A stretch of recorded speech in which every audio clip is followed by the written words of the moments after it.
I'm Sruti. I'm Hannah. And welcome to RedHanded. Back at it again. Let's do it. I want you all to picture Los Angeles. It's 1993. A crowded courtroom, packed with anxious relatives, doe-eyed murder junkies, and bloodthirsty journos. In the witness box, two handsome young men weep into their preppy pastel jumpers. And the prosecution and defense exchange blows like seasoned boxers. At the centre of it sits a hopelessly deadlocked jury. Was it cold-blooded murder, self-defense, or something in between? If you're not sure, don't sweat it, because we're going to run through everything you need to know today. And even if at the end you still don't know, Doesn't matter. newsflash, that's also fine. Absolutely. Now, if you have not yet listened to part 1 of our Menendez Brothers story, then please go do that. Highly recommend that you do that first, because we are going to be diving straight into it this week with the trials of Erik and Lyle Menendez. And the still today raging debate about whether justice was truly served back in the 90s. Erik and Lyle were arrested back in March 1990 and chucked in the LA County Jail for 3 whole years before July 93, when their joint trial finally began, exactly a month shy of 4 years after their parents' brutal slayings. Why did it take so long? Admin, but the life or death kind. May you cast your mind back to the confession tapes made by psychiatrist/sex pest Dr. Oziel, because you need them. In 1990, after the initial arrests, Judge James Albrecht decreed that the tapes of Erik's therapy sessions with Dr. Oziel should be admissible in court, since Lyle had allegedly broken patient privilege by threatening the doctor himself. The brothers' lawyers immediately challenged this, resulting in a 2-year tug-of-war over what future jurors would be allowed to hear. Exactly what Jay-Z is doing right now. Ultimately, 2 out of the 3 Oziel tapes were allowed as evidence, except, quite annoyingly, the one where Erik described the killings. And then in 1992, Lyle and Erik Menendez were charged with the murders of their parents. Although prosecutors did try to add special circumstances to the indictment, namely that the brothers had killed for financial gain, that was ultimately scrapped due to insufficient evidence. Of what? I'm glad you said it. I literally don't know. It's clear as fucking day, innit? They literally spent millions within the 6 months they were free before they were arrested. Employed someone to try and find the will. Yeah. And then found a will, which was made 8 years before, so may well have been updated. And we know it was. Mm-hmm. Anyway, on the 20th of July 1993, it was showtime. The long-anticipated trial finally began, with round-the-clock coverage on Court TV. The LA Times' Anne O'Neill described the ensuing media frenzy as a soap opera wrapped within a psychodrama. 2 attractive, wealthy young men accused of sensational brutality in the glossy heights of Beverly Hills. What could be better? OJ. Yeah. Erik and Lyle were basically like catnip for the press. And one overexcited journalist actually gushed to camera on the courthouse steps, "They are too fine to go to prison." Woo! I'm upset. Me too. Aside from the media cameras getting all steamed up, the Menendez case came at a pretty spicy time for the Los Angeles justice system in general. The controversial decision to acquit 4 LAPD officers of police brutality of extraordinarily now famous unarmed black man Rodney King set the city ablaze with riots just a year earlier. The dust had just about settled, but the district attorney's office really needed a win to restore public confidence in the law, which some would argue they never really managed. Mm-hmm. So, the Menendez brothers, donning very serious glasses and dressed up in pastel sweaters, disgusting, as advised by their legal team, in an attempt to project the kind of harmless, very white neutrality of wholesome all-American boys, might just have been the first lambs offered up to the slaughter. I get it. Make them look as squeaky clean as you can. That's your job. Of course. I get it. Some people will be like, Erik and Lyle Menendez were sacrificed on the altar of the LAPD closing a high-profile case after the Rodney King riots. But they fucking did it. They did. They weren't like, oh, we'll just grab the sons and stick them in prison and say they killed their parents. The trial, as we will go on to talk about, is not about whether they did it or not. They did it. We know that. And how often are children of such privilege the ones that get slaughtered in situations like that? This is what I mean. It's very weird. Like, let's keep going. We'll get to all that. But yes, as Erik and Lyle debuted their preppy new look, the main players in this court case took their places. In Erik's corner, she may be tiny, but she sure is scrappy. The pocket rocket herself, Leslie Abramson. In Lyle's corner, the soft-spoken assassin, Jill Lansing. And for the prosecution, she's a prim and proper gal with an enviable collection of Alice bands. It's Pamela Bozanich. There was also Lester Kuriyama for the prosecution, but really this legal battle was all about the girls. It was a fierce clash of female legal titans, and the stage was set. It was time for both sides to present their arguments.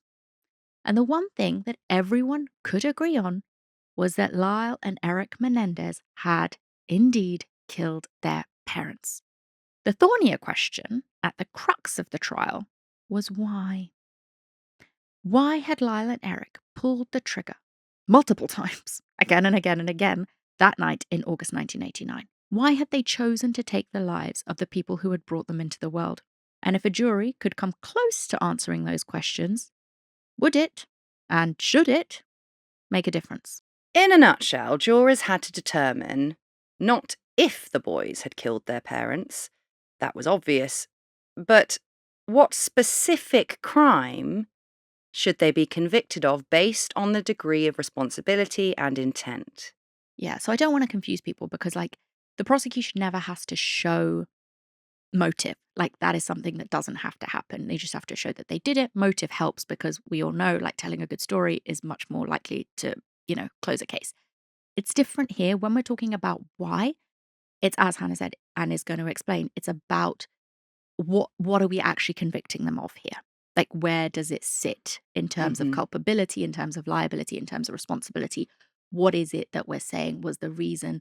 And therefore, what is the actual crime? Which obviously affects the length and severity of sentencing. Precisely. That's the only thing that's being argued. Yes. So it's basically a trial of possible mitigating circumstances. And when it comes to options of convictions, sentences, penalties, etc., there's actually quite a lot more options than you may originally have thought. There are very, very tiny, weeny differences in definition, which is a good thing when it comes to the law. The prosecution were gunning for first-degree murder, which is usually known as cold-blooded murder, because it has to qualify first degree, it has to have significant premeditation and a conscious intent to kill. In the British system, we call that malice aforethought. Because we're wankers. Failing that, the prosecution would have been pretty happy with second-degree murder. That still has intention, but perhaps is not as premeditated, like killing in the heat of the moment in a response to a confrontation, for example. The defense weren't trying to get the Menendez brothers off scot-free. They just wanted to bring things down to voluntary manslaughter. And the crucial difference between voluntary manslaughter and second-degree murder is, quote, the presence of provocation or a reasonable trigger for strong emotions, lessening the degree of responsibility and providing justification for the accused's actions. In the Menendez case, that meant arguing what Leslie Abramson and Jill Lansing called imperfect self-defense. Which, before we go on, self-defense is hard enough on its own. That is so hard to pull off unless you're in, Florida. It's such a tricky thing to be going after as a lawyer. And I just don't know why you would push for it. I really don't. I think the challenge is that Leslie Abramson has done it before. Yes, you're right. That's true. She's done it before with Salvatierra. She's done it before. And also, she's got fuck all else. They were spending millions, buying Rolexes, buying fucking Jeeps. This is the best she's got. And so, yeah, I think she's like, I'll give it a shot. I agree, but I think what I'm trying to get at is that, realistically, how much of a difference is there between voluntary manslaughter and imperfect self-defense? Like, what tip of the scale is she after? It's because she's trying to say with voluntary manslaughter, it could just be a situation where you say something or do something to me that the courts deem was emotionally provocative enough Mm-hmm. that I killed you. And therefore I knew what I was doing. I knew that I could likely kill you, but I was in a fugue state, Okay. almost like the red mist had descended. And we're going to take that into account because what was said or what was done was so provocative that, like, you know, you tell me you killed my mum and then I kill you. It's like the red mist descended and the court accepts that. With the imperfect self-defense that she's going for comes into that abuse as the motive, abuse as the reason, because she's saying they actively feared for their lives. It wasn't just like one thing happened there that made them snap. They actively thought that they were going to be killed. But because Jose and Kitty weren't armed, and there's no clear evidence that they were actually going to kill the boys, they're having to go for this kind of imperfect self-defense. Which is basically the same as the kind of Florida thing you're saying about stand your ground, where you can't prove that there was an actual threat to life, but you perceived there was enough of a threat to life that it should be valid. So that's my understanding of what the difference is there. Because she's saying they genuinely believed they were going to be killed. I understand what she's saying. I just think it's pointless in terms of, like, and obviously she's doing it for, in my opinion, her own career, her own esteem. But if your job as a lawyer is to get a low sentence, why fucking bother? Just go for voluntary manslaughter. So, as Saru said, the defense's job, both of them, was to prove, or at least try to, that the boys' actions were driven by a genuine fear for their lives, regardless of whether that threat was actually real. In essence, it didn't matter if Jose and Kitty were really planning to kill their children, only that Lyle and Erik thought that they might. Which in turn, the defense argued, made the Menendez brothers less morally culpable than second-degree murder. But to my point, not voluntary manslaughter. Yeah, and that's the difference, is she's saying it wasn't just a provocation, it was acting out of genuine fear. But she cannot say it's actual straight-up self-defense, because if they'd at least stuck a gun in Jose's hand, they could have said, and fired it a few times, they could have said, self-defense, straight up. But because they didn't, she couldn't work with that. So yes, head spinning, doesn't matter. Let's keep going. Let's get into the arguments. Unlike most of LA, our mate, Prosecutor Pam, says that she had no real feelings about the Menendez brothers when she came face to face with them on the stand. Which is what a good lawyer should say. Yes. And I love this. She described them as like potted plants, poisoned potted plants. But she said there was nothing about them that I found fascinating. And I get it. And yes, possibly one of the best burns I've heard in quite a while. So Pam's prosecution team set out to prove to the jury that Lyle and Erik were dumb jock killers who'd hatched this half-baked plan to kill off their parents for the inheritance money. Although, like we told you, the special circumstances for killing for financial gain had been scrapped before the trial, the prosecution still pushed this line of argument as the primary motive for the murders. And again, just to be clear, the prosecution never has to prove motive. But remember, this trial isn't about whether Lyle and Erik did it, but it's about why. And that is obviously in order to determine the nature of the convictions and the sentence. And that's why I find it even more bizarre that the prosecution essentially had its hands tied behind its back by saying that they couldn't have this argument. Or, well, they do make the argument of it being for financial gain, but that special circumstance being removed, that it was easily provable. It was for financial gain. But like I said, they argue that case anyway. One ace that the prosecution did have up their sleeve was the very tragic screenplay that Erik and his friend Craig Signorelli had written. I don't want to say it. Friends, about an evil rich kid who murdered his parents. Hamilton Cromwell. For the payout. And the prosecution drew further parallels between the case and an NBC miniseries called Billionaire Boys Club that originally aired in 1987 but was rerun but a month before the Menendez brothers killed their parents. And just to be clear, this is 1989, so whatever was on TV was what people were watching.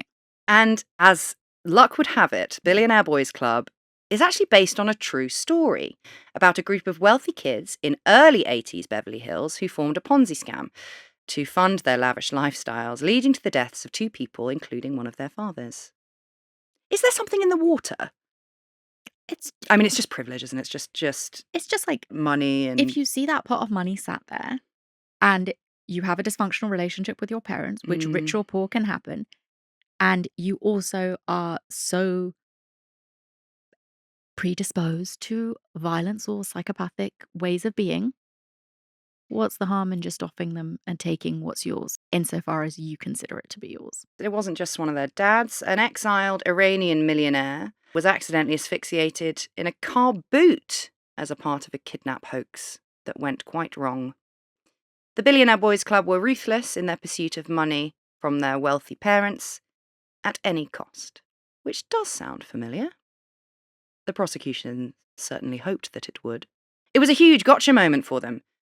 They excitedly revealed how the true story was even closer to home for the Menendez brothers than it may initially appear, because they were actually close pals with Amir Brian El-Ziminia, whose dad was the one who suffocated in that car boot. They all went to school together. So the prosecution so far, off to a strong start. But the Billionaire Boys Club argument wasn't quite a slam dunk. It did become a hotly contested topic in court, with the defense team adamant that the boys were at a strict tennis camp when the show was rebroadcast in 1989, so they couldn't possibly have seen it.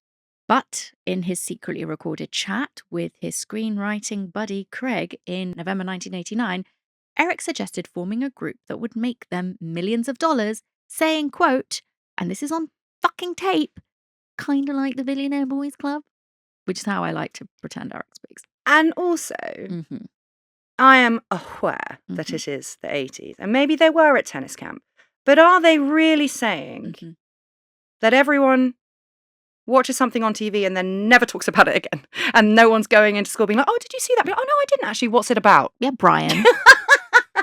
Didn't your dad get murdered? Tell me the storyline, Brian. Now, Dr. Oziel also mentioned that the brothers said something to him along the lines of them being inspired by a BBC special.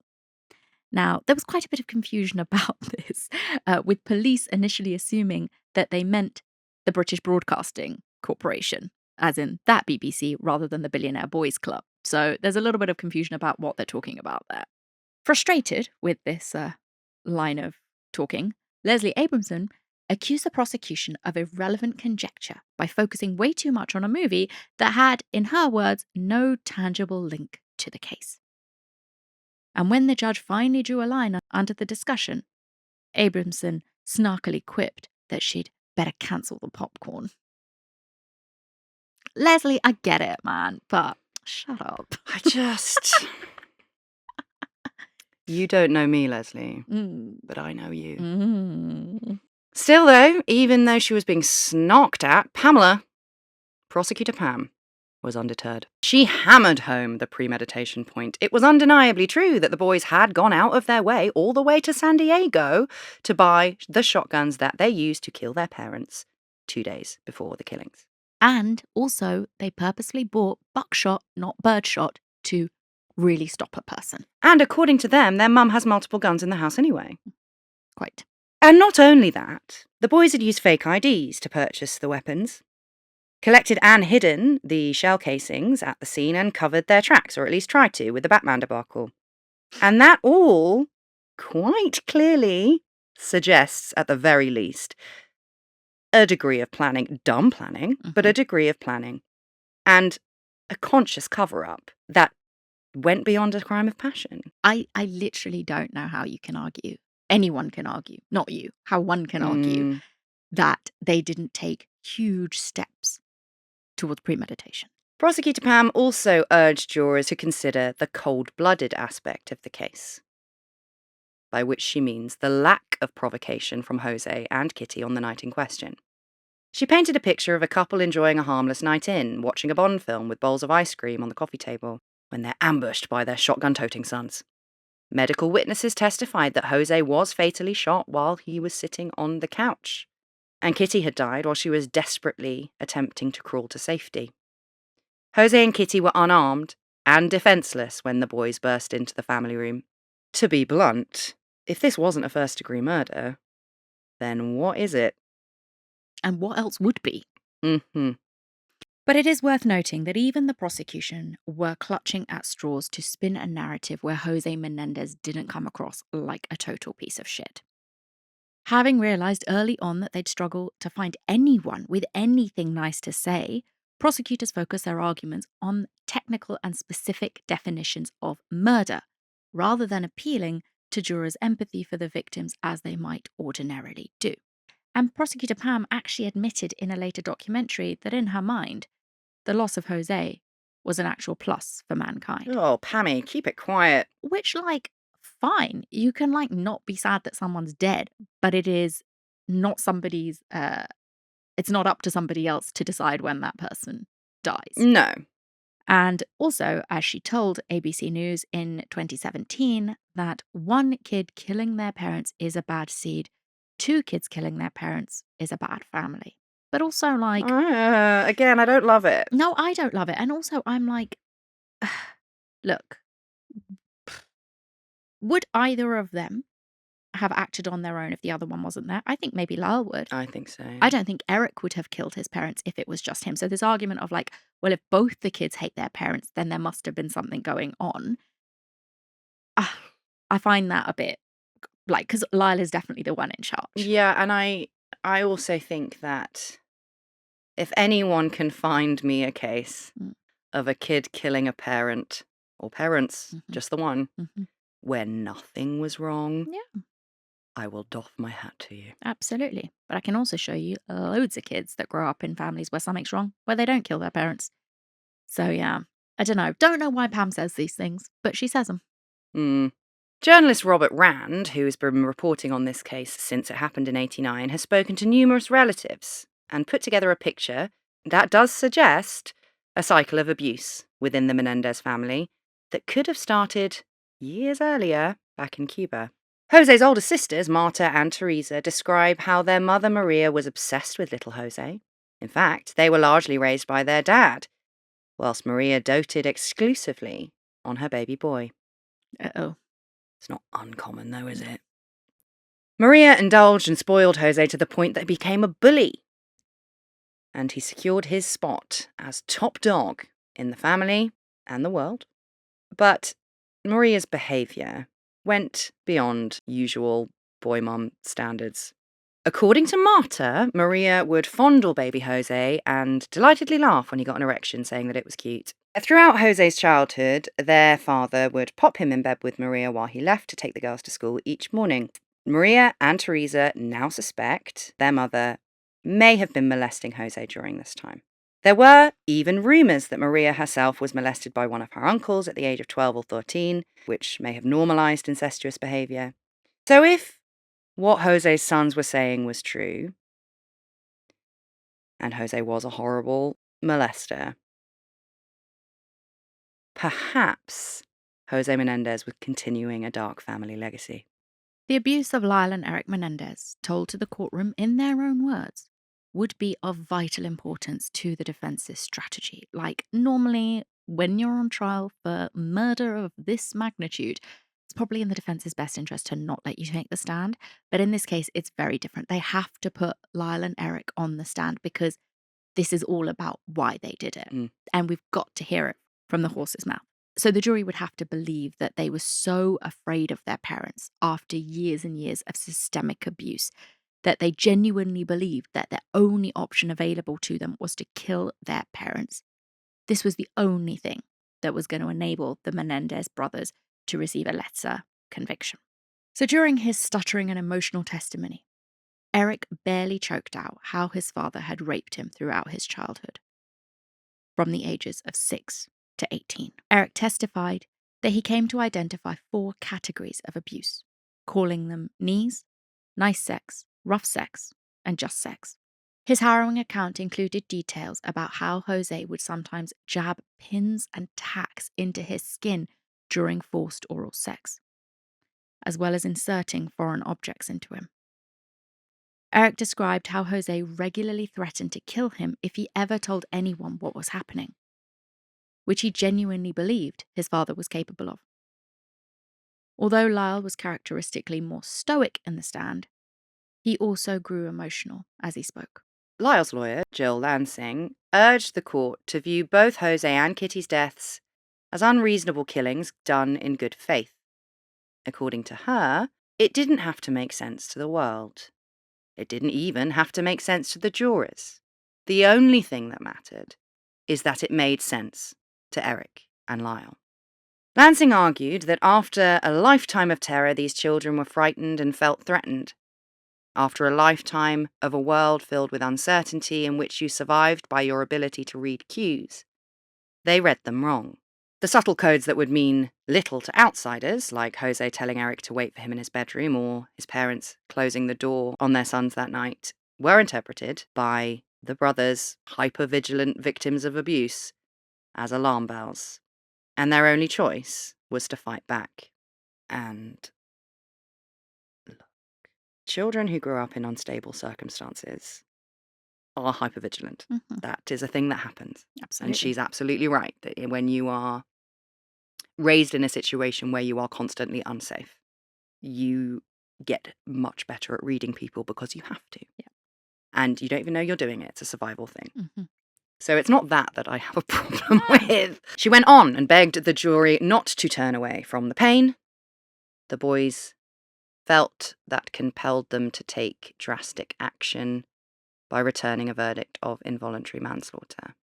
And I know we've fallen into this trap also, but she does refer to Erik and Lyle, who by the time of trial were 23 and 25, as boys, and even at the time of the killings, they were 18 and 21. Yeah, I would almost think, like, if they were still 18 and 21, it's almost more passable, but 23 and 25, and also remember that this is in the 90s.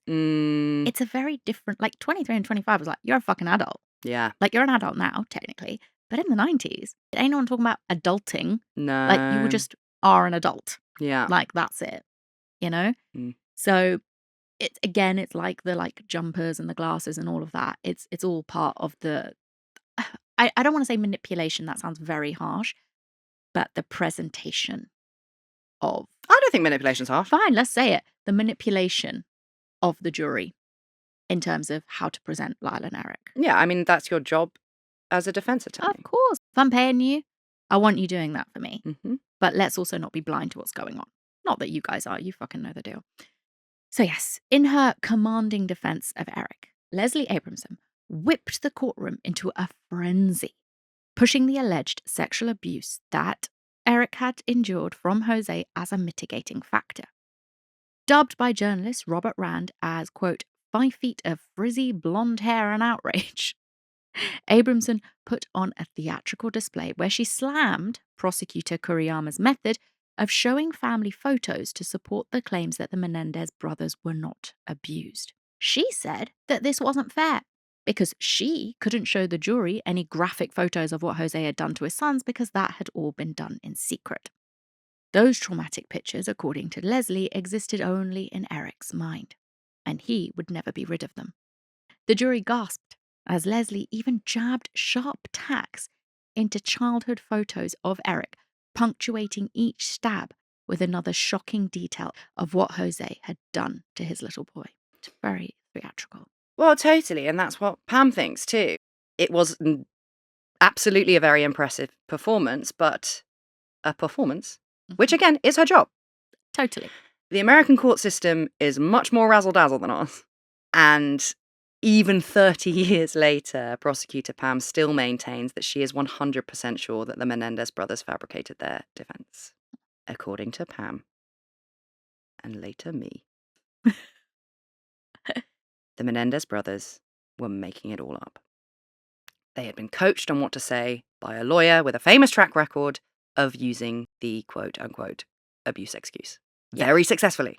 Absolutely. People who believe the Menendez brothers are going to say, but look, psychiatrists believed them, that they were telling the truth when they were recounting abuse. As we've talked about multiple times on the show, you can find an expert who would say anything. Leslie Abramson is not going to find an expert who thinks that they're fucking lying. She's obviously going to keep using experts until she finds ones that say, oh yeah, I think they're telling the truth.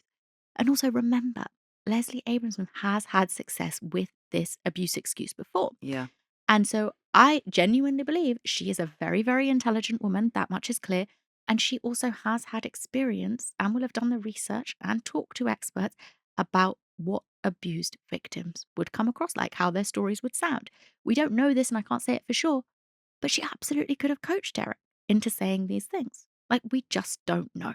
I think two things swing it for me. Mm-hmm. Firstly, that none of this is said until Leslie shows up. Yes. A woman who has a previous track record of successfully using this claim. Yes. Yes. And secondly, that Lyle says that he was strong enough to stop it, but Erik wasn't. Yeah. That for me, and am I saying it's impossible? Of course not. No, of course But I not. just think, knowing what I know about Lyle Menendez Mm-hmm.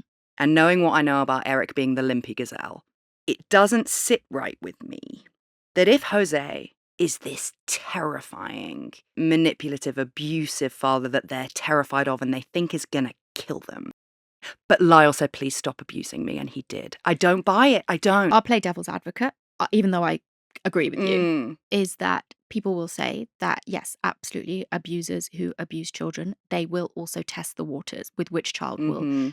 And I don't mean this to sound like allow it to happen like it's the child's fault, but children have different personalities. Some children are not going to be a quote unquote risk to the abuser by making threats that they're going to expose them and things like that. So if it is true, giving, Lyle a truckload of fucking benefit of the doubt, if we say it's true and he's like, I'm going to fucking tell if you touch me again, you piece of shit, to his dad. And we know he is the more belligerent of the two. He is the more forceful of the two, the more confident of the two. Could I believe that Jose had stopped if any of this is true because he thought, I'll go after the limpy gazelle, which is what an abuser would do? I could believe it. But I also think it is down to Lyle's personality type that he's like, I'll say just enough happened so that I have the excuse. But I can't face saying that it was happening all the way up until he died, which is what Erik said. But Erik, you take that bullet because we need to say that it was still happening for there to be part of this, like, imperfect self-defense. This is the thing, like, I mean, arguably the imperfect self-defense would have been stronger if Lyle had said it'd been happening the whole time, but he can't quite bring himself to do it. In my opinion, yes. I'm not saying that it has never happened or that it wasn't within the realms of possibility. I'm just saying I don't, in this specific circumstance, believe it to be true.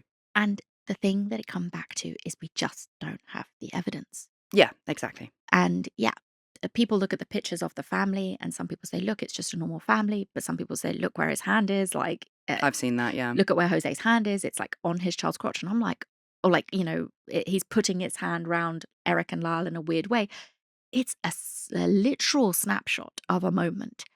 I don't think it tells us. I personally don't take that as evidence of anything one way or another.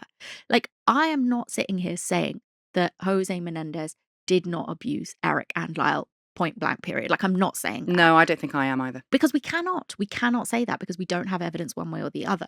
The question at the heart of this is, if it did happen, is that enough of a defense for them having very, very clearly premeditated a cold-blooded execution, which is how it looks, because of the shotgun, because of the fake ID to go get it, and the reloading of the gun, which we're going to get to. Like, we're getting sidetracked, but like, we will come back to all this. But I just, want to make the points. And Pam's got more points too. Mm. Allegedly, the Menendez brothers spent up to 5 hours a day with their legal team whilst behind bars in the LA County Jail for 3 years. And prosecutor Pam has said even a bad actor would be able to put on a show with that much help. Yes. In his closing statements at trial, Lester Kuriyama suggested that Erik was gay, and his consensual sexual experiences with men had served as the inspiration for the allegations he made against his father. Oh my God. Would you like another length of rope, Kuriyama? My God. Now, most significantly, however, prosecutors argued that even if there was abuse in the Menendez home, it still wouldn't provide an adequate justification for murder. While they conceded that the boys had definitely experienced toxic parenting and psychological abuse from Jose in particular, they rebutted the defense's attempts to argue that this was a legitimate, provocative factor to diminish their responsibility, reminding the jury that we don't execute child molesters in California. Prosecutor Pam argued that whatever Jose and Kitty had done as parents, they did not deserve to be executed for it. Pam also called Lyle and Erik spoiled, vicious brats who slaughtered the same people who had supported them each and every time they screwed up, from cheating at school to burglarizing homes around Calabasas. And Pam was especially emotive in her advocacy for Kitty, who she later described as being treated like a doormat by her husbands and her sons before her death. Dr. Jerome Oziel should have been a star witness for the prosecution, but as he and his mistress, Judalon Smith, took the stand, their outlandish personal history quickly stole the show and muddied the waters with their own filthy laundry. Leslie Abramson put in a tour de force effort to discredit Oziel with all the dirt she could dig up on him and the sordid affair, and it's not a hard job, is it? No. It's the easiest part of her day. Absolutely. And this included a document that Judalon had mocked up to look like a real, legit legal contract. The title of this document was The Most Official Sex IOU. And she had signed it herself. And she'd also featured on the signature dotted line the paw prints of her cats, Shanty, Oz, and Ishi Kitty. She's nuts. So yeah, former patients of Dr. Oziel came forward and told the press how he'd manipulated them, plied them with prescription drugs, and asked them to call him Dr. Daddy. Needless to say, the prosecution's would-be ace in the hole, the boys' so-called confessions to Dr. Oziel about how they'd callously murdered their parents because they were sick of being told what to do, even calling themselves apparently sociopaths in these sessions, with Dr. Oziel, went down like a lead balloon in court. It was a total shit show, because this is the most important thing. The fact that at the time when they're talking to a therapist, confessing to these murders, because that's what Erik does, and then Lyle joins him, they say to him, to Dr. Oziel, we did it because we didn't want to be told what to do any fucking more. And apparently he says they even call themselves sociopaths. Like, there is no mention of any abuse, and I'm not saying that people who are abused can't say that later, and maybe there was too much shame at that point to bring it up. But that was all disallowed. And then even when Oziel does testify to it, because I can't play the court recordings, but he's there as an expert saying it, he's totally discredited because of all of this fucking Dr. Daddy shit. It was a shit show. And both Oziel and Judalon came across like the least credible witnesses ever. And look, Judalon is there to fucking drag Oziel for all she's worth. And like, listen to this clip, because she's there with the burns. Ms. Smith, isn't it true that the reason you're saying these things about Dr. Oziel is because you were in love with him and he was married and he wouldn't divorce his wife and marry you? But you wanted to marry Dr. Oziel at one time. No, I did not. Do you remember telling the police that Dr. Oziel had even talked you out of having children? I would not want children that looked like Dr. Oziel. So, Ms. Smith, Dr. Oziel. And I just feel like it's such an important part, I'm talking to my mum, such an important part of being a lawyer is witness selection. I get it, but it is very common to just not call someone because they're a walking fucking mistrial. I know, and I'm sure that Pam was like, what the fuck do you do with Oziel and Judalon? Because she needs him. He's the only one they've confessed to. Outside of Leslie Abramson, and he's a fucking mess. Realising that Oziel was bombing real hard, prosecutors quickly pivoted away from the wreckage and focused on hammering home the facts of what they called a straightforward case. Prosecutor Pam insisted that while their focus was purely on the murders, Team Menendez were talking about everything but the murders. A fair point. The defence were making a mockery of proceedings with showy legal tricks and misdirection techniques. After all, there was no hard evidence that Jose had sexually abused Erik and Lyle. Kuriyama followed suit, arguing that the defence team were playing a game to manipulate the jurors' sympathies, dressing up the defendants in their little sweaters, calling them kids, boys, children, etc. But what they actually were, according to Kuriyama, were grown men and cold-blooded killers. For her closing remarks, Leslie Abramson delivered a 58-minute speech that held the courtroom in starstruck awe. It was all over. All anyone could do now was wait while the separate juries, 5 women and 7 men for Lyle, and 6 of each for Erik, deliberated. And one of the interesting things about the Menendez trial saga is how both juries were deeply split across gender lines. Every single woman on Lyle and Erik's juries believed that Erik and Lyle had been victims of sexual abuse. All of the women were convinced of it.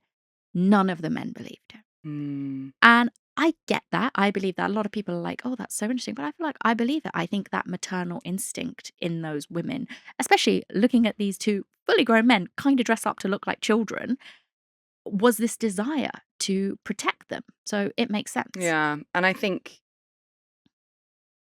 this would still happen now, but certainly in the early 90s, never did me any harm kind of attitude towards like your dad putting your head through a wall, I think would have prevailed there also. I think in terms of absolutely the physical abuse, I think the men just straight out didn't even believe that the sexual abuse was Oh, real. no, I understand.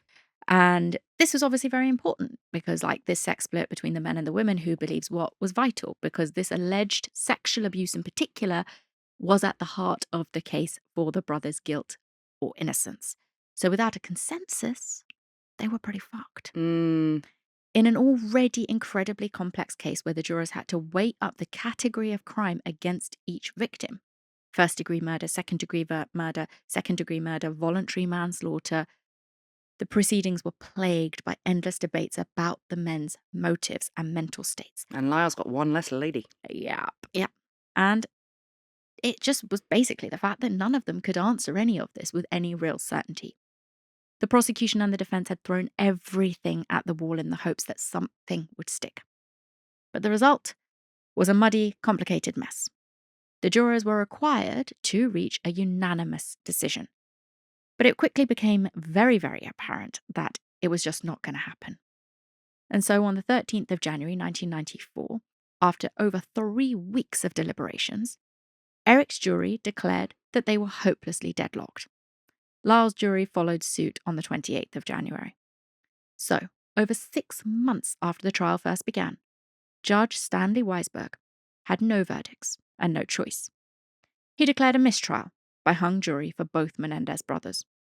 For now, justice, whatever that was, would have to wait. And I honestly think Leslie Abramson's probably like, that's a fucking good outcome for us. Yeah, I get to do it all over again. And she would. Erik and Lyle's second trial began almost 2 years later on October the 11th, 1995. And this time, things went quite differently. The climate in LA's justice system had grown even spicier since O.J. Simpson's controversial acquittal just a week earlier. The LA justice system. Yeah. With intense public backlash, there was a sense that the DA's office needed to prove again that they weren't slacking on high-profile criminals and that being a celebrity didn't matter. And Lyle and Erik were, by now, household names. So they were in the crosshairs, was the argument. Desperate to avoid another mistrial, Judge Weisberg set out a new set of rules. There would only be one jury for both men, and the trial would not be televised. Thank you! And jurors could not vote for manslaughter charges, only murders in this building. Very nice. Finally, and most damningly, Weisberg ruled that for this trial, most of the family history would be deemed irrelevant and should not be heard in court. That's right. This time round, the abuse excuse was out. Instead, evidence would only be allowed if it could be tangibly connected to the brothers' sense of fear on the night of the killings itself. Leslie Abramson was fuming. The way she saw it, the state had, quote, eviscerated imperfect self-defense for domestic abuse victims. And the problem as well is, like, they had the chance to prove that in front of, a jury of their peers, and they weren't able to do it. So the judge has to do something to narrow the scope. Some people may not agree with that. Some people say it should have just been tried again with the one jury, etc. But I don't hate that decision. I think the focus is, let's set aside whether you think Lyle and Erik were abused or not. The point is, what the judge is trying to get to is, let's focus on the night in question. What is it that you are saying led Lyle and Erik to genuinely, wholeheartedly believe, beyond a reasonable doubt, that they were going to be killed that night by their parents, and that is why they took those shotguns out, shot, reloaded, shot. Like, that's the point. Mm-hmm. And you got to show that real sense of fear in that moment. So despite Leslie Abramson's arguments about this, the judge would not budge, saying this is not a trial to determine if Erik or Lyle was an abused person. Quite right. Lyle and Erik's defence team needed to adjust their strategy somewhat and bounce back, but that would be quite tricky. Jill Lansing had stepped down, and there were tensions between Leslie Abramson and her new co-counsels, who were uneasy with her bull in the china shop style. I think they're like, please, Leslie, please, just. I mean, you know who she is. Why did you work for her? And there was another problem. The crux of their original defence was now banned in court by no-budge judge. At the first trial, the boys' emotional testimonies and Leslie Abramson's lurid speeches painted a powerful picture of the abuse that went on for years in the Menendez home, albeit with no actual evidence, but who cares about that? It's like Chicago. Erroneous. Anyway, the only thing that mattered now was proving the Menendez brothers' state of mind on that night and on that night alone. The defence insisted that the brothers had acted in mind-numbing, adrenaline-pumping panic and fear of death when they shot their parents. They were operating in a heightened fight-or-flight state of constant fear, and the shutting of the family room doors was the last straw that made them believe they were about to be killed. Ugh. I feel like what really happened isn't an argument about like Jose Menendez being like, go upstairs, I'm going to come abuse you to Erik, and then goes into the room, shuts the door and watches a film and eats ice cream with his wife. I feel like there was an argument that night. I agree. I feel like there was a raging argument that night, and I think it was centered around the fact that Lyle was furious because I think he strongly suspected that his father had cut both of them out of the will. And I think he uses that information to coerce Erik into going along with all of this, and also all the pressure and the tiger parenting and the expectations and all of that. And I think Jose probably did say, you've made your choice, now I make mine. I think it was, I've cut you out of the will. And I think he's like, I've had enough of this. I'm going to go in there and your mum and I are going to watch a film. And he shuts the door because he's like, I've had enough of you, both of you. Maybe he even said, get out of the house, which I think could have been the trigger. It's like, fuck, he's telling us to get out of the house. Bang, bang, bang. But we don't know. I also, when I am Prime Minister of the world, fight or flight will not be allowed to be uttered in a court of law. Leslie was undeterred. She batted off objections for bringing in family history, which she had been expressly told not to. And she reminded the court that Jose had told Erik to go to his room, which certainly meant rape, according to Leslie. And new lead prosecutor David Conn rebutted that there was no such provocation from Kitty, even if it was true. The boys say it themselves. The brothers, the men, the fully grown men. So how was her murder justified? We'll get back to that later. Conn also questioned Abramson's claims about Erik's impaired psychological state, calling in our old friend, therapist, Dr. Park Dietz. Do you remember him? He comes in as a witness for the prosecution, and unluckily for the defense, Dietz comes across much more credibly than Oziel. Though, of course, if you've been doing your red-handed listening, you will remember Dr. Park Dietz and remember the rather shaky testimony that he provided at the trial of none other than Andrea Yates. See episode 109 for more. But he's basically the one that said that she had been inspired by watching an episode of like CSI or something. Oh, yeah. And then Andrea's appeals team look into it and no such episode was ever made, and it certainly didn't air the week before she killed the kids. So Park Dietz comes across a lot more credible, but you can make your mind up on that. So Dr. Dietz testified that Erik's mental functioning at the time of the killings was very good, with no disruption in his ability to use logical thought. As in the first trial, Leslie Abramson, on the other hand, called on Dr. William Vickery to testify on Erik's traumatized mental state. But there were issues with Vickery's credibility, as he admitted on the stand that Leslie Abramson had pushed him to omit certain passages from his notes that didn't make the brothers look good at all. This was a massive blow to the defense and put Abramson on trial herself. Peacock today, feather duster tomorrow. Quite. Despite a shaky period where Abramson's co-chairs tried to throw her under the bus by voting to have her removed, she did manage to cling on. But the damage was done, and Conn was on a roll. Focusing purely on whether there had been imminent danger to the brothers on the night in question, had been rather than they thought there was, Con insisted that there was not. Jose and Kitty were unarmed.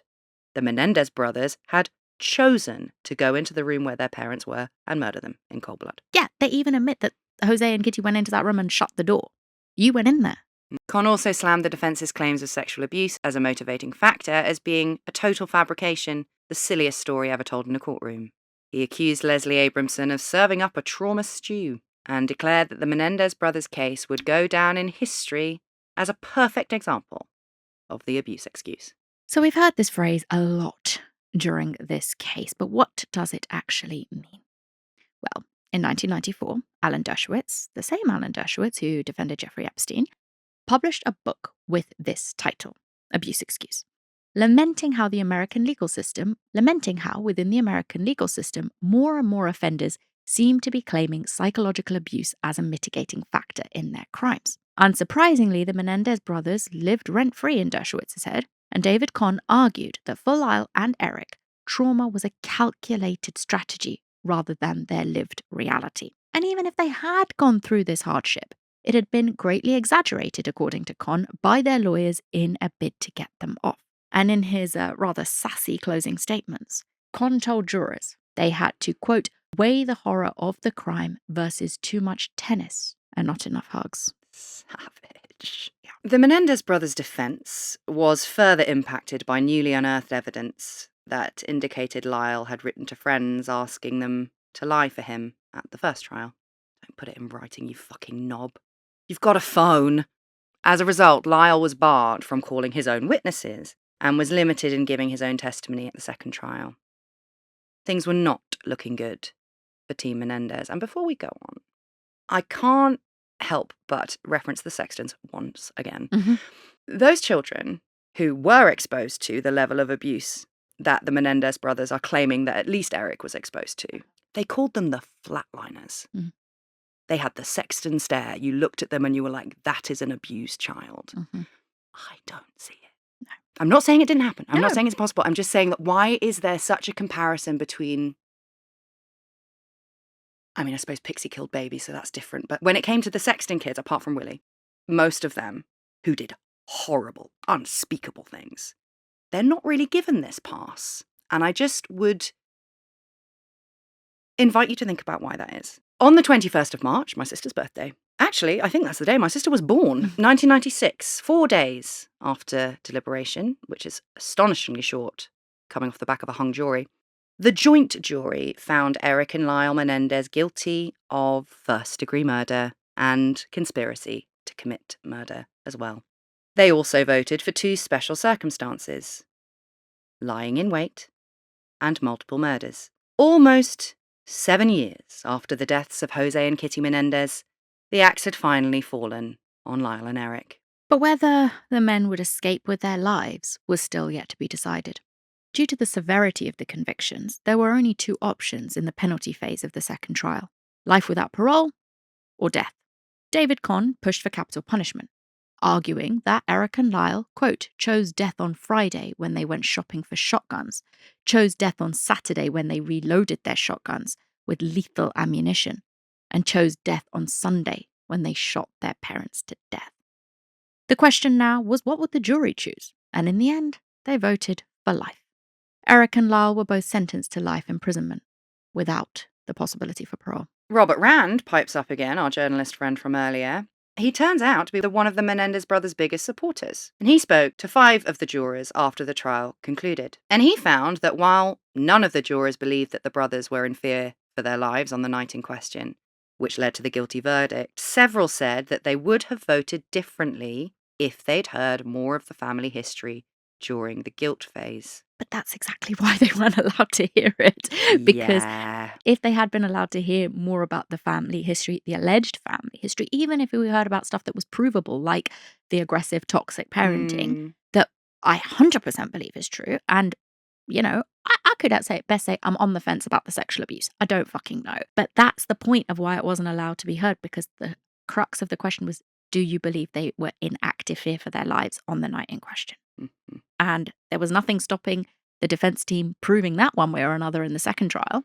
And commenting on what the jurors had to say, Leslie Abramson said that she and her team were only allowed to put in a Reader's Digest version of the defense with catastrophic consequences. Vital evidence that may have swayed the jurors was kept out of that second trial, and that influenced the verdict. But as Saru said, that's the point. And come on, they by this point have been in the headlines for years. As much as we're like, oh, the jury can't know anything, they fucking heard about what happened at the first trial.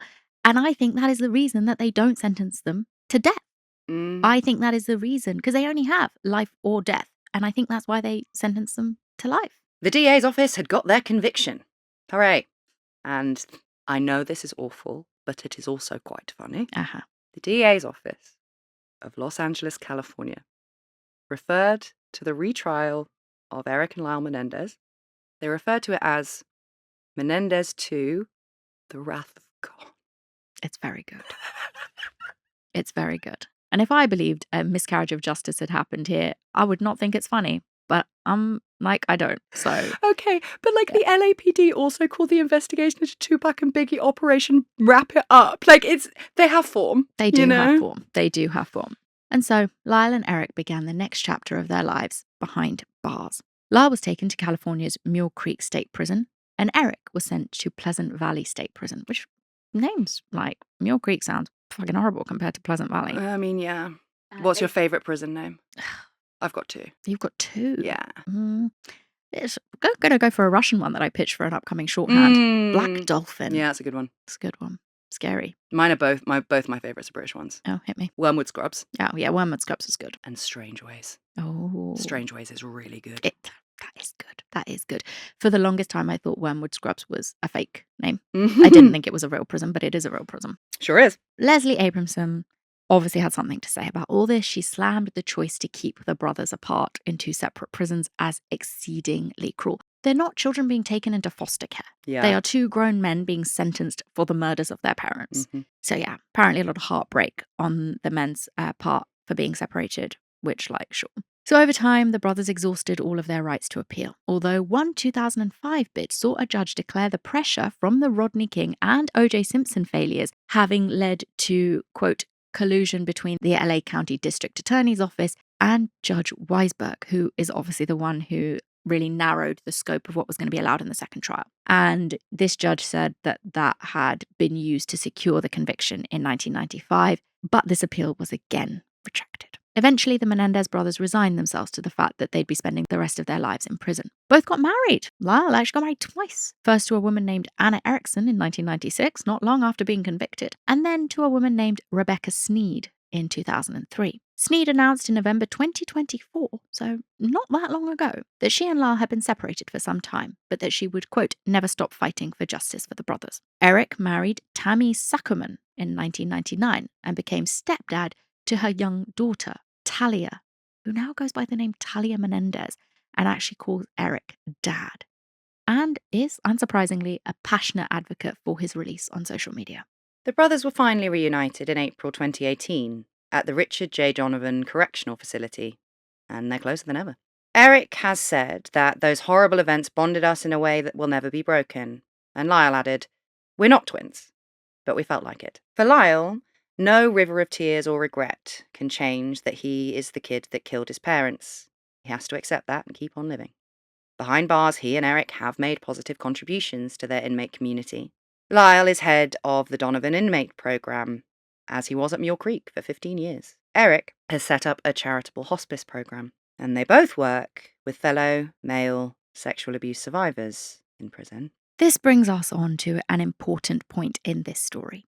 Back in the 90s, absolutely this is true, male victims of sexual abuse were not listened to or taken seriously.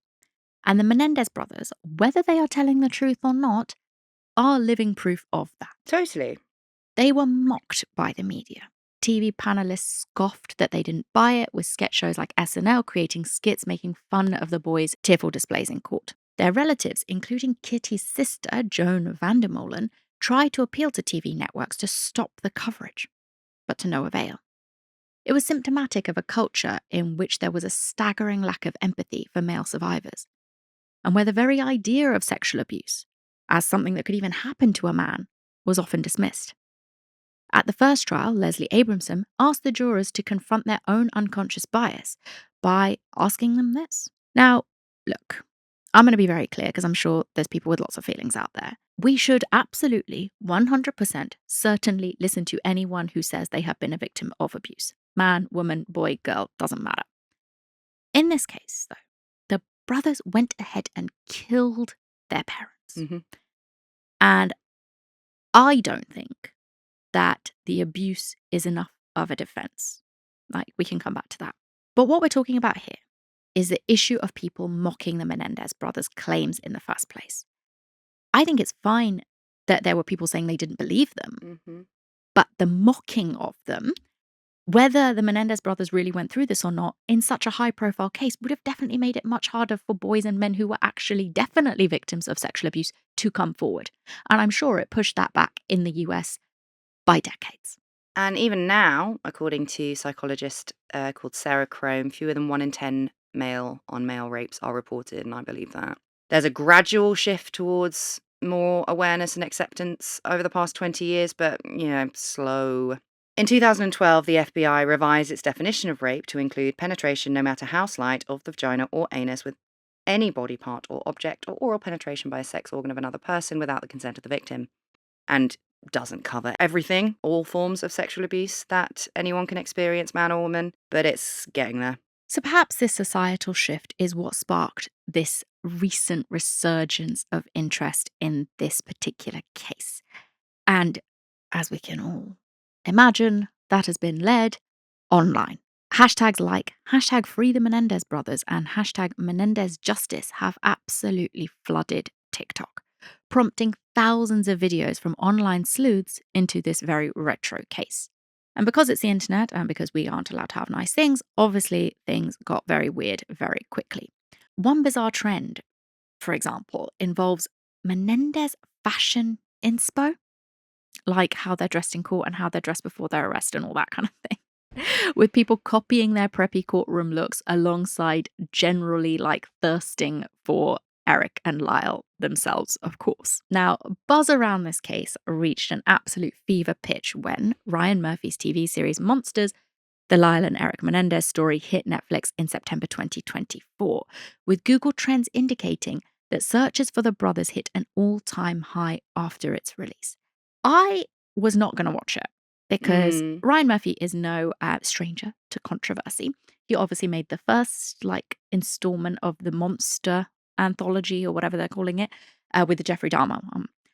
I tried to watch that just to have an opinion on it, not because I particularly wanted to, and I couldn't watch it. It was really dark. It was horrible. And yeah, obviously the Dahmer story is, but it was just too disgusting for me.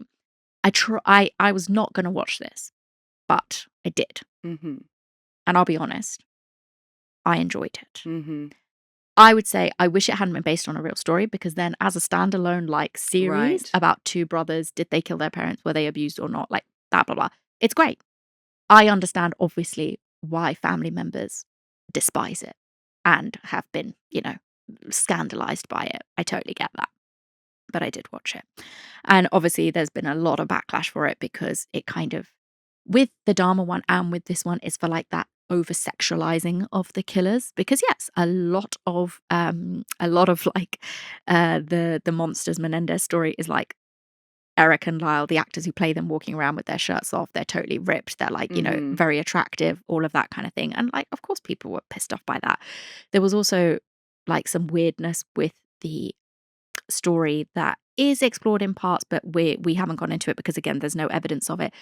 There's a very infamous shower scene in which Ryan Murphy is basically saying that there was a homoerotic relationship between Lyle and Erik as well. Ryan. Yes. But you know what? I'm going to let you in on a little secret.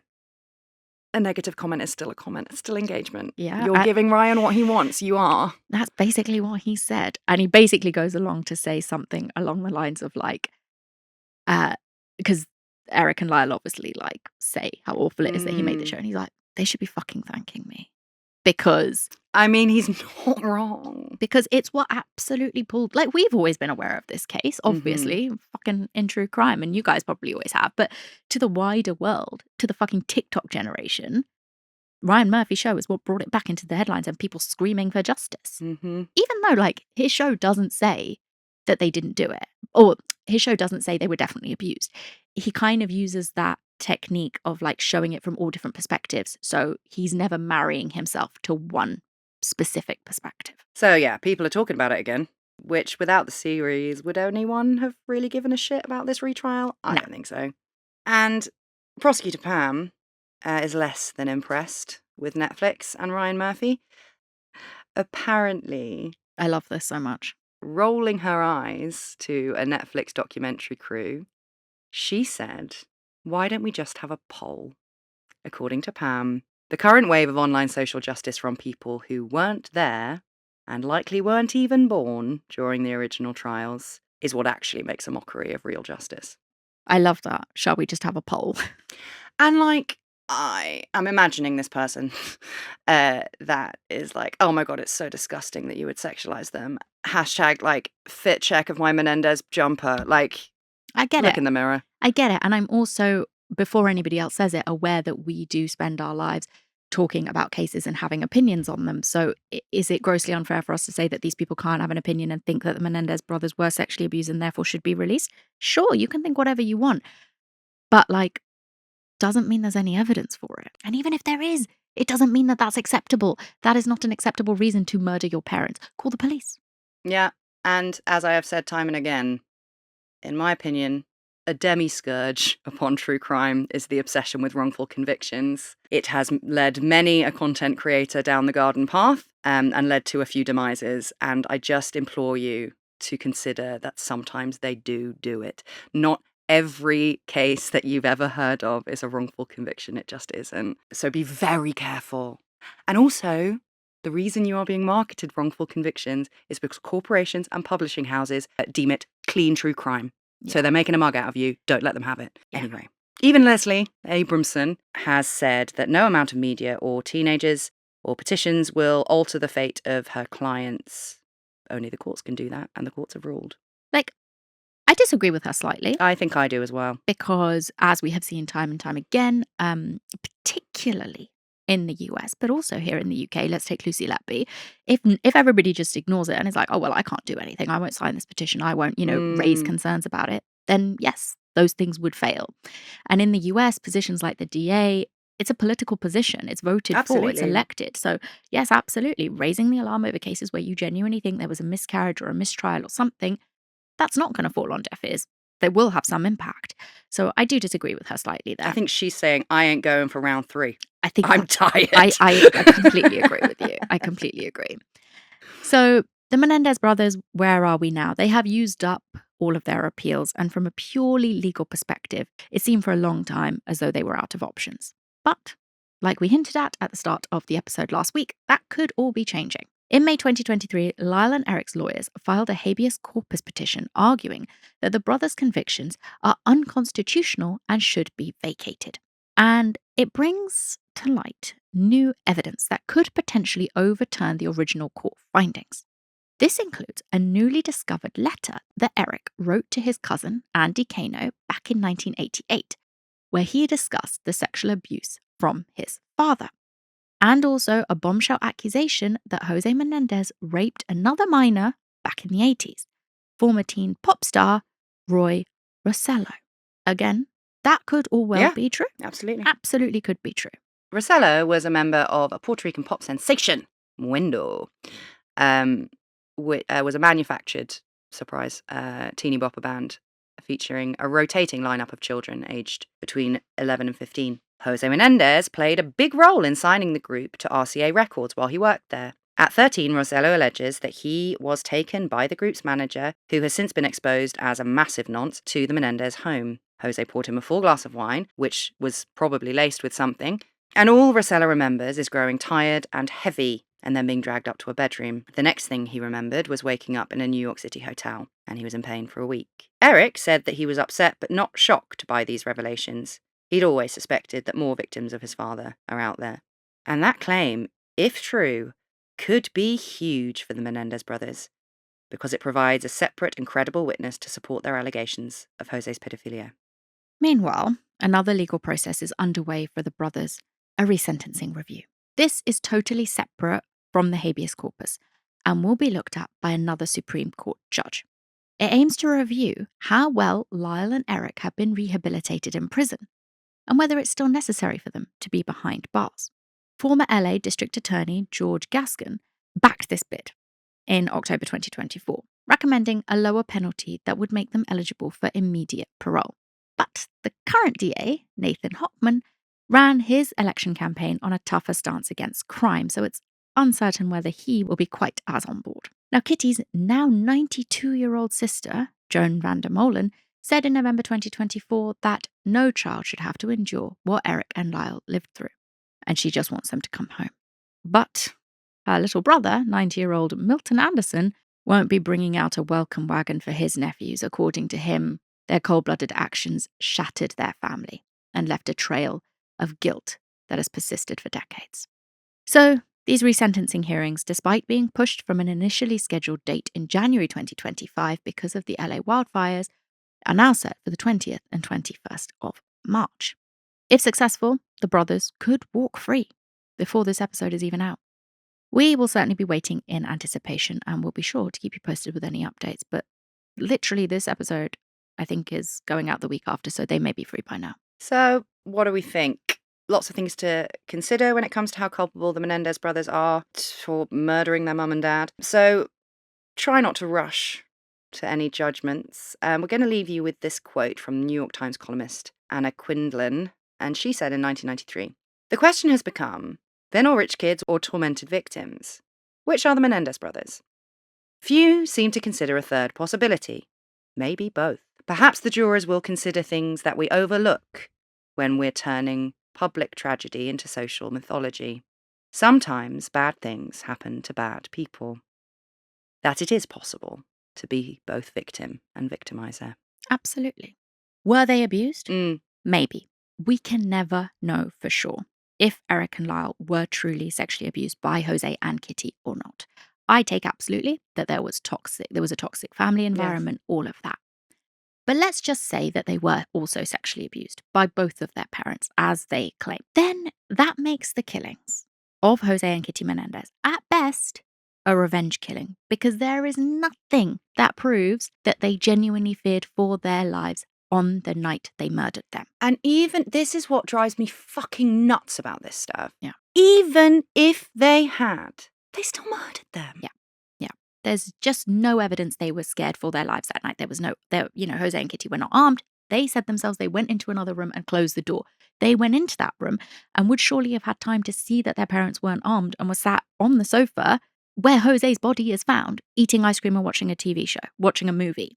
But they continued to shoot them. Even after they shot their parents, they went outside and reloaded their shotguns, came back inside the house to finish off their mother, who was, by this point, remember, already brutally injured and posing zero threat to them. So this argument that they believed that their lives were in danger that night is where, again, this is hard evidence for me that falls down. Kitty is all but done. She's on the floor, crawling away from her sons. They go outside, reload the gun, come back in and finish her off. They were adults at the time as well. They were adults at the times of the killing. They didn't need to be in that house, right? Yes, you could argue that Erik was only 18, sure, but they didn't need to be in that house with their allegedly abusive parents. They had the education and the means to make it on their own outside of there, but they didn't leave. They stayed. Now, yes, of course, absolutely, before anybody says this, of course, abuse can lead to creating like toxic codependent relationships and insular families. Maybe if it was true, that's why they didn't feel like they could leave. Let's also take that at face value. But looking at the social lives of the men, I find that quite hard to believe because they lived. Yes, they were, pressured by their father into achieving and doing all this, but they also had the freedom to come and go. They had social lives, they had friends, they had girlfriends, they lived a life outside of the home. They weren't like the Sexton kids, for example, who were locked up in the house and not allowed to socialize with other people or anything like that. Their parents actually pushed them to succeed. If anything, of course, too hard. But again, it doesn't really fit what they're claiming their childhood was like for me, with the sexual abuse angle and the secrecy angle. Again, it could be true. So at best, if the sexual abuse is real, then it is still for me a cold-blooded revenge killing that didn't need to happen. They could have, and again, I'm not saying this is easy for people who are victims of sexual abuse. They could have reported their parents to the police, for example, or they could have just left. And again, I'm not saying those things are easy, but even if the abuse was real, the system cannot condone revenge murders, because then where does it end? Exactly. If the courts had said, yes, these two men were sexually abused by their parents and that's why they killed them and that's why we're letting them go, that sets a very dangerous precedent, doesn't it? Now, let's say the sexual abuse didn't happen and Leslie Abramson came in and planted that idea in Erik's mind and he starts to tell the story because she coaches him. Well, then it is clear. It is straightforward. It's a calculated, cold-blooded double homicide for financial gain. And the trigger point, I think, was Jose cutting them out of the will and Lyle having a very, very strong inclination that that is what has happened. And the fact that Lyle and Erik, this is the thing that really, really nails it for me. Lyle and Erik went outside to reload their guns before coming back inside and finishing their mother Kitty off, is what convinces me the most. Because, look, other than the fact that they tore through their parents' money after the murders, the fact is Kitty had to die. Kitty had to die for them to get their hands on the money. Yeah. They couldn't just risk that she's wounded, she's probably fatally wounded, but we don't know, but we're free now. Jose's dead. They had to kill Kitty because if she lived, she would have inherited all the money and she would have known what they'd done. So that's why they have to kill her. And then this whole thing that they tell Oziel, like, oh, it was a mercy killing. Like, I don't know. That's just where I stand. And obviously people are going to have different opinions about this case, but No, I think know. I'm with you for all of those reasons, but I've got a curveball for you. Hit me. I still think 30 years is enough. Oh, I don't also believe in life without parole. I think it's entirely pointless. So I think I do think they have done their time. I agree. Even if I believe the version of events that paints them in the worst, most cold-blooded, money-hungry light, even if that is what happened, I still think 30 years is enough. I agree. Look, I am not sitting here saying do not free Erik and Lyle Menendez. No, me either. I'm saying, yes, they were very young when they did this, 18, 21. I believe they've served their time. That's fine by me. If they walk free when this episode is out, I'm fine with that. My issue is people on the internet saying that there was a justification for this murder because of the dangerous precedent that sets.